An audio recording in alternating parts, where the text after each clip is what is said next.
We all know AI is, well, it's pretty much woven into our lives now, isn't it? Mhm. Changing workplaces, needing new skills, even talk about living longer, Mhm. or, the flip side, facial recognition everywhere. Right. It's definitely driving these massive shifts, both uh, incredibly positive and potentially quite negative across the globe. Absolutely. And the core idea in this report we're looking at today, it's fascinating.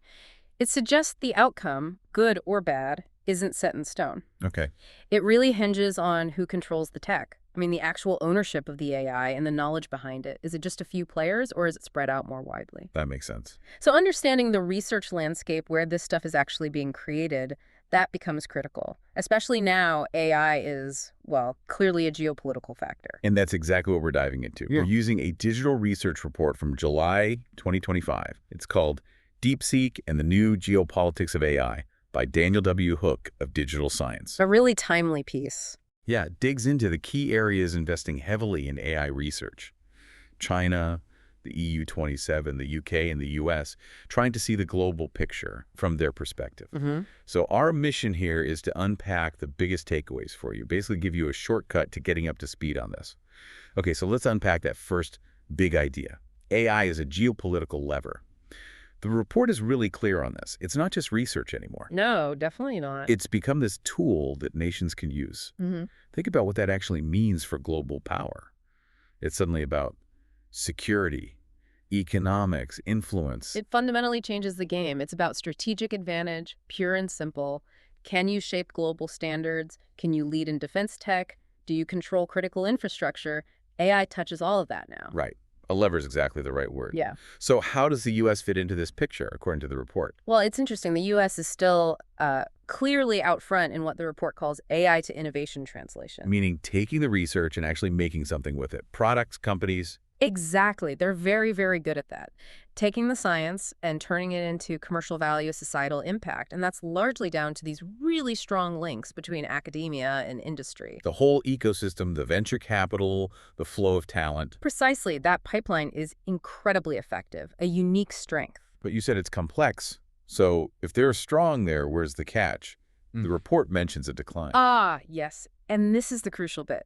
While they excel at applying AI, their overall influence in the foundational research, the really groundbreaking new stuff, that's actually waning, according to the data. So less dominance in creating the core new ideas.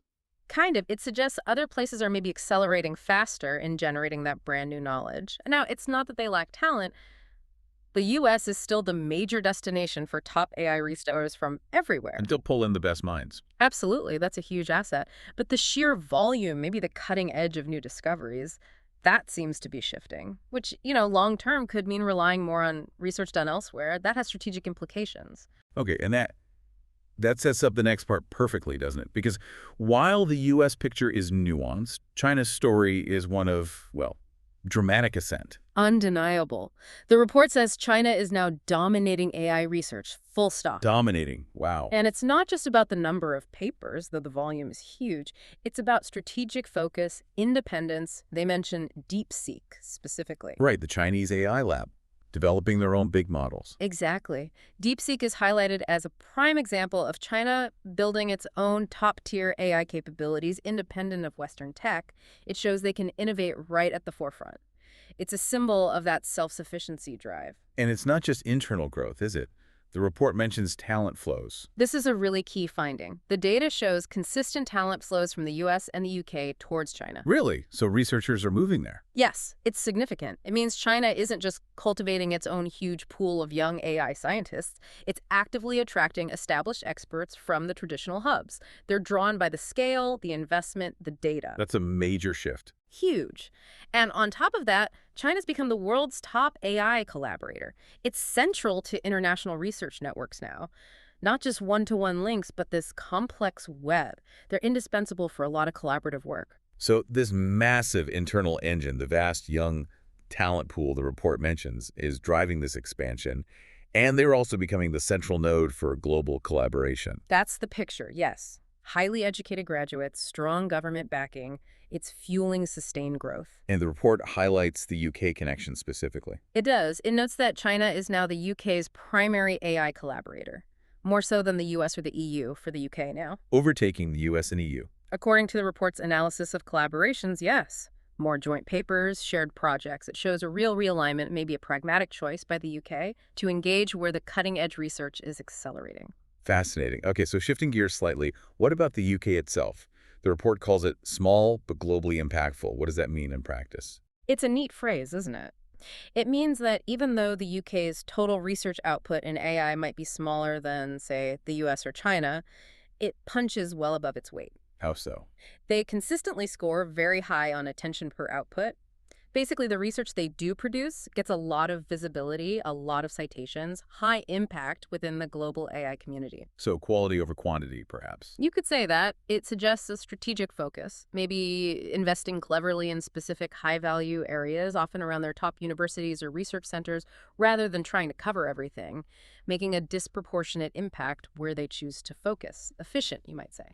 Interesting strategy. Okay, and then the final piece of this geographic puzzle is the EU 27, so Europe minus the UK. What's their story? The EU 27 has its own distinct profile. A major strength is the internal collaboration. Within the bloc, across member states, there's a lot of joint AI research. Which makes sense, given EU funding structures like Horizon Europe. Exactly. Those programs are designed to foster that cross-border work, so that internal cohesion is a definite plus. Knowledge sharing, resource pooling. But there's a but, I'm guessing. There is. The report points to a potential weakness, relatively limited external engagement compared to the others. So strong internally, but maybe less connected globally. That seems to be the implication, whether it's due to regulatory complexities like GDPR around data or other factors.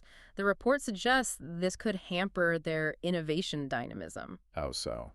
Well, if you're not deeply plugged into the global networks where ideas and talent are flowing rapidly, you risk, falling slightly behind or missing out on key breakthroughs happening elsewhere. Right, you might become a bit siloed. Potentially. And linked to this, perhaps, the report also notes the EU 27 seems to underperform a bit in research visibility globally, and especially in translating that research into patents or business applications. So a gap between the research being done and it turning into commercial products or widely adopted tech? That's what the report indicates, yes. Sorry. A bit of a bottleneck between the lab and the real world, which could slow down AI-driven economic benefits compared to, say, the US model. Okay, so if we try and tie all these threads together. The U.S., leading innovation, but maybe slipping in core research. China, dominating research and collaboration. The U.K. being impactful, but smaller. The EU, strong internally, but maybe less dynamic externally. Yeah, that's a good summary. And it all comes back to that central theme from the report's introduction. Which is? That AI has this incredible power for both good and ill. Profoundly positive, profoundly negative changes, and the direction it takes. Depends on who owns and controls the knowledge. Is it concentrated or distributed? Exactly. That current just keeps echoing through all these geopolitical shifts. It's not just academic. It's about who benefits, who's potentially left behind, who shapes the future with this technology. It really forces you, the listener, to think about the implications, doesn't it? If the power and the knowledge are concentrating in certain areas, what does that mean for fairness, for access globally? It's a critical ethical dimension, but also a very practical one about global equity. So wrapping this up, what does this all mean for you listening? We've seen this clear shift, haven't we? China's really surged ahead, not just independently with things like DeepSeek, but as this huge collaborator drawing talent. A fundamental realignment. Meanwhile, the U.S. is still this innovation powerhouse, great at application, still a magnet for talent. But maybe its foundational research dominance isn't what it was. A more complex picture than maybe commonly perceived. Then you've got the UK punching above its weight, focusing strategically. Yeah. And the EU 27, strong together internally, but facing challenges, translating that strength outwards and into the market. It's a fast-moving, deeply interconnected global AI race with huge geopolitical stakes. It absolutely is. And it leaves us with a really important thought, I think. Given everything we've discussed AI as this powerful geopolitical tool, the ownership question determining its impact, what role does real, open international collaboration actually play in shaping our future with AI? Or, what happens in its absence? How do we balance national ambitions, which are clearly driving a lot of this, with the potential for global benefit? Can those two things, national interest and global good, ever really align when it comes to something this powerful? That's the multi-trillion-dollar question, isn't it? Something for you to really ponder.